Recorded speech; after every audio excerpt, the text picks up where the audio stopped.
And there we go.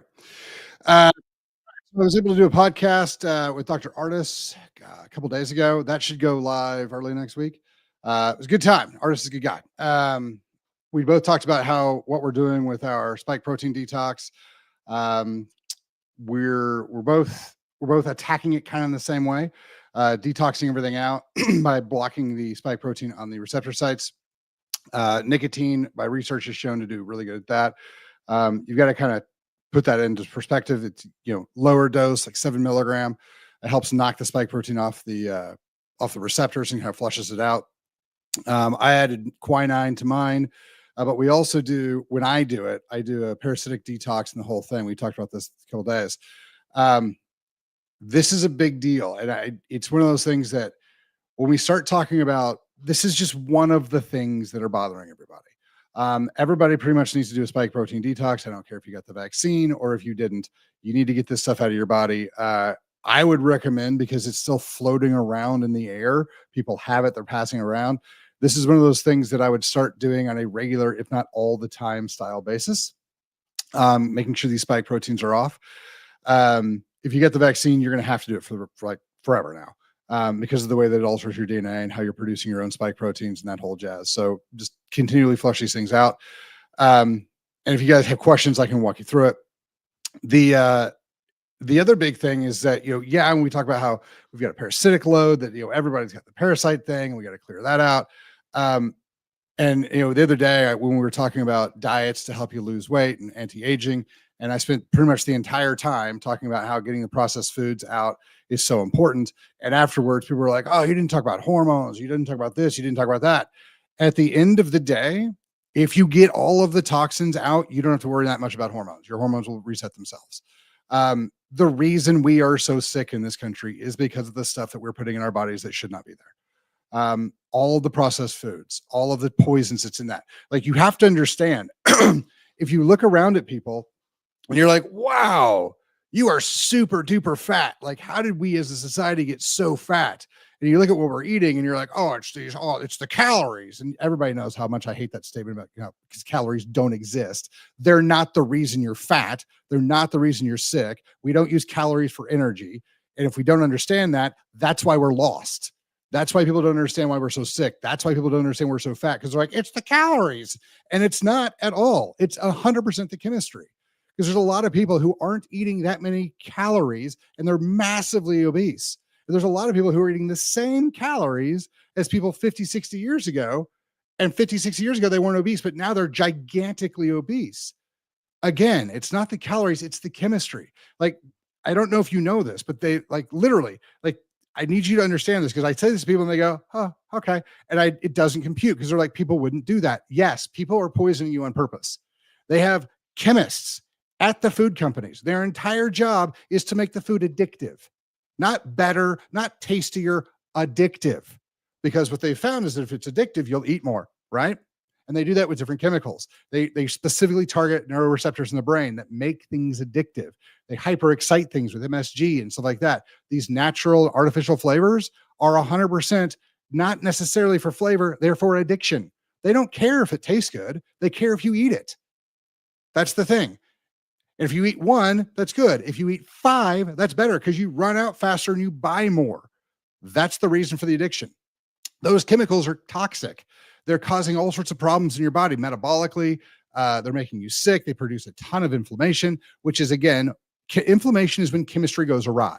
So when your body doesn't have the chemicals it needs and it has to make do with what it has, it doesn't work right. And so it produces some of what it wanted and a whole lot of waste. That waste is the inflammation, which is one of the reasons why when people go on really strict, really clean diets, you see this with veganism. If it's actually clean, most veganism is not. If it's actually clean from whole foods and that type of thing, or you see the paleo diet, you see the keto diet's a little bit different, but you see all these diets, carnivore, and I talk about this all the time. It's like one of the big things people are missing when they go on these diets isn't that those diets are so great. It's that they have so little toxin in them. And the reason people lose that first 5 to 20 pounds, the first 10 days to 3 weeks, is because you're literally just losing all the inflammation that your body was creating because it had to deal with all these toxins. This is a big, big deal. So that's one of the big things that we've got to start flushing out.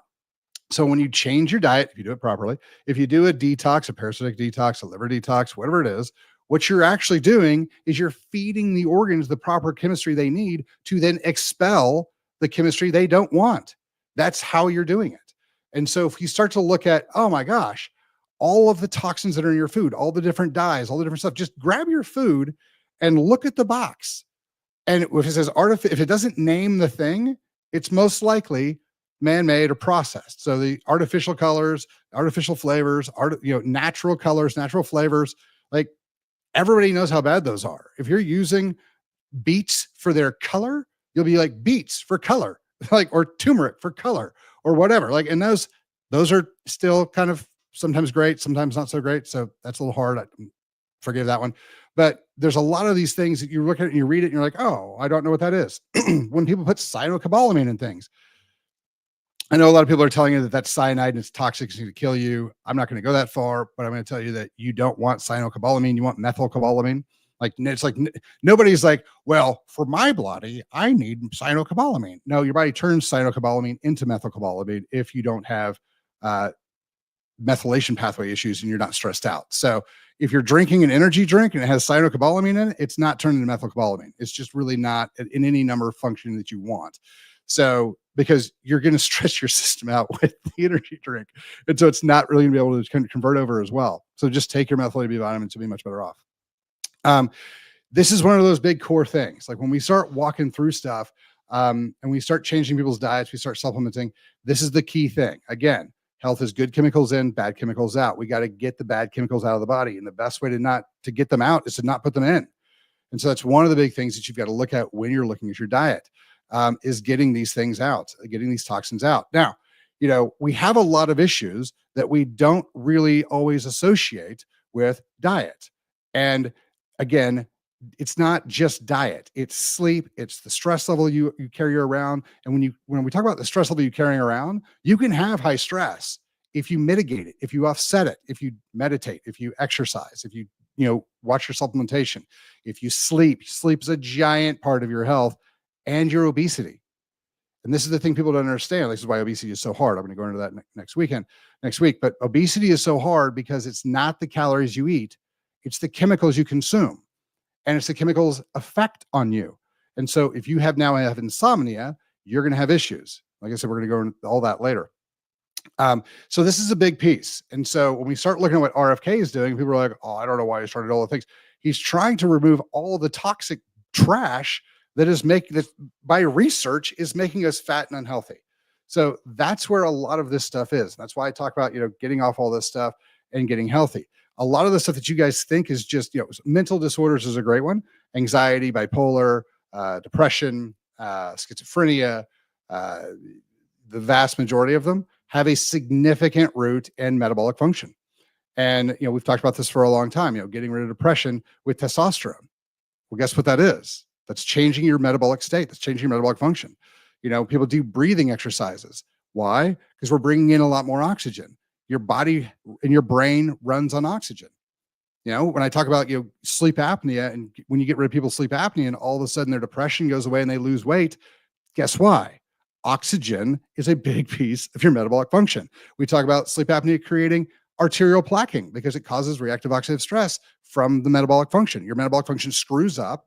It creates bad chemistry. That bad chemistry then damages things in the body, and we have dysfunction. There you go. That's how this all happens. And so when we talk about diet, we talk about getting these processed foods out. It's not hey, it's a good idea if you want to lose weight. It's critical if you want to lose weight. It's critical if you don't want to have mental issues. It's critical if you want to have a high quality of life. It's critical if you want to live a long time. This is massively important. And so when we start talking about these things, if it's one of those things you can do on your own, I 100% want you to go through your pantry today and get rid of all of the stuff that has chemical names in it. If you don't know what it is, Google it, look it up, and get rid of it. If it's, if it's a seed oil, if it's manufactured, if it's man-made, those type of things, get rid of them. And seed oils are all man-made. That's where the vast majority of them, and that's where the vast majority of the problems are. There's a bunch of other things I could go into later. We should, but not right now. So those are the things. If you want to get healthy, do that. If you need somebody to walk you through it, hire somebody, someone who knows the metabolic function. not has been trained in nutrition from a calorie standpoint, because there's a lot of crap out there that people are eating that is still toxic, even though it's low calorie. In fact, one of the biggest things people do to go low calorie is to cut the fat. Your body desperately needs fat. Low fat is always the worst diet you can get onto, 100% of the time, because your cholesterol is super important for your brain, for your heart, for your hormone system. So the entire communication system of your body is based on cholesterol, testosterone, estrogen, progesterone, cortisol, all D3, all built with cholesterol. So if you don't have the right levels of cholesterol, if you don't have healthy cholesterol, you're going to be sick. It's not that LDL cholesterol exists in your body. It's that damaged LDL cholesterol exists in your body. That's the problem. It's never been the LDL. It's what has happened to the LDL that creates the problem, which is why you see in the studies like the UCLA study in 2009 that showed that 75% of the people, the 75% of the 136,000 people who were in the study, they were in the hospital for a heart attack, 75% of them had good cholesterol levels, because it's not about the cholesterol, it's about what's happened to it. And you're like, well, what do people eat that we see a lot of heart attacks with? It's meat. No, it's not. It's processed meat. It's salami, it's pepperoni, it's things like that. The processed meat, the deli meats, those are terrible for you. They're a lot better than some of the the Doritos and crap like that. But those things are what's actually creating the problem. So, as we go through this, you got to get that stuff out of your diet. If you need help with it, get somebody to help you. Get somebody to help you find, and a lot of, I talk about this all the time. A lot of what I do is help people make the best of the two bad decisions. They're like, look, I really want pizza. Okay, look, this one's 95% better than that one is. Do this one. Great. Or, hey, I want ice cream. This one for you is 70% better than the other one. So go do this one. Fantastic. Because the other side of this, and this is where, you've got to kind of do that judgment call thing according to your goals, is you can strip all that stuff out of your diet and out of your world. But at the end of the day, if it doesn't make your world better and you don't really get excited about living your life, why would you make that change? So we've got to add the things in that we enjoy, but we've got to mitigate the damage from them. So that's kind of what we do, but that's what everybody needs to start doing for their entire health. So if you guys have any questions, hit us up, drop us in the DMs. 100% the podcast with Dr. Ardis is coming out in a couple of days. Definitely watch it. There's a bunch of stuff in there. We go into a little bit about how the FDA is not on your side at all. But it's one of those things. So if you guys have any questions, hit us up, questions@chalmerswellness.com. Drop them, just send me another DM or put them in the comments. Thanks for your time. You guys have a great day.